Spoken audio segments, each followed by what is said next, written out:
नमस्कार बंधुरा बांगलार स्वादे आपनादेर सबाइके स्वागत। आज आमी बानाबो मैंगो आइसक्रीम। पाका मिष्टि आम दिए तैरी এই সিজনের ম্যাঙ্গো আইসক্রিম আমরা ছোট থেকে বড় প্রত্যেকেই কিন্তু খেতে ভীষণই পছন্দ করি।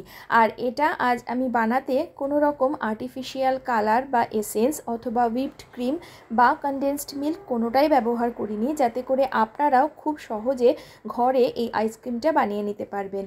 ভিডিওটি শেষ পর্যন্ত দেখার অনুরোধ রইল এবং ভালো লাগলে লাইক শেয়ার ও চ্যানেলটি সাবস্ক্রাইব করারও অনুরোধ রইল।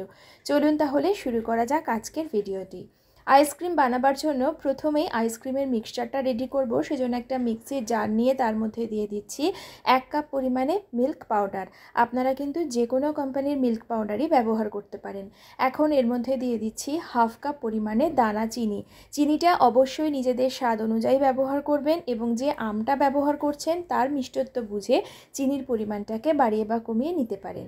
এখন আমি এর মধ্যে দিয়ে দিচ্ছি 1 কাপ ঠান্ডা দুধ। এই দুধটা কিন্তু কাঁচা দুধ নয়, দুধটাকে আগে থাকতে ফুটিয়ে জাল করে নিয়ে তারপর ফ্রিজে রেখে ঠান্ডা করে আমি এখানে ব্যবহার করেছি।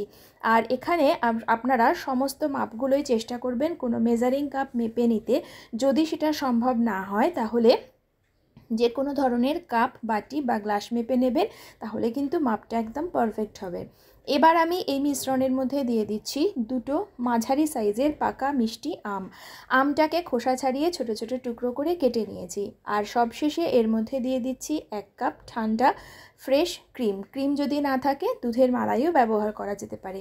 আর ক্রিমের ওপরে যে লিকুইড অংশটা থাকে সেটা ব্যবহার করা যাবে না।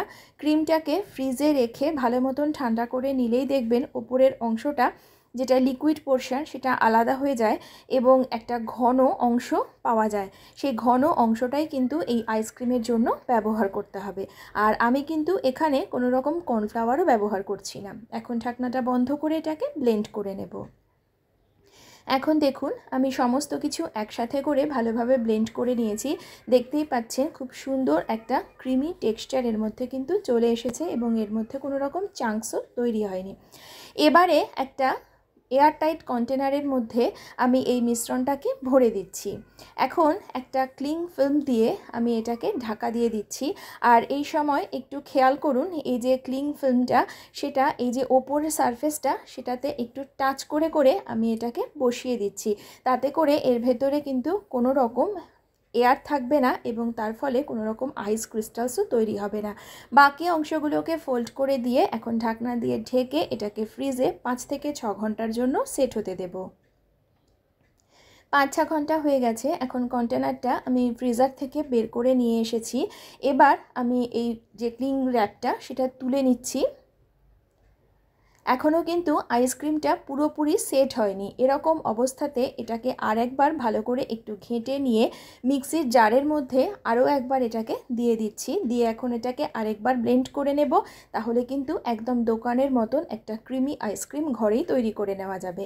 এখন আমি এটাকে ফাইনালি সেট করতে দেব। তার জন্য আমার কাছে এরকম একটা কেক টিন ছিল, তার মধ্যে আমি মিশ্রণটাকে ঢেলে দিয়ে ঠিক আগে যেভাবে আমি র্যাপ করেছিলাম ক্লিং ফিল্ম দিয়ে, এখনও কিন্তু সেই একইভাবে ওপরের সারফেসটাকে টাচ করে নিয়ে এটাকে ঢেকে দিচ্ছি। আর এটাকে 1-2 বার একটু ট্যাপ করে নিয়েছি যাতে কোনো এয়ার বাবলস না থাকে।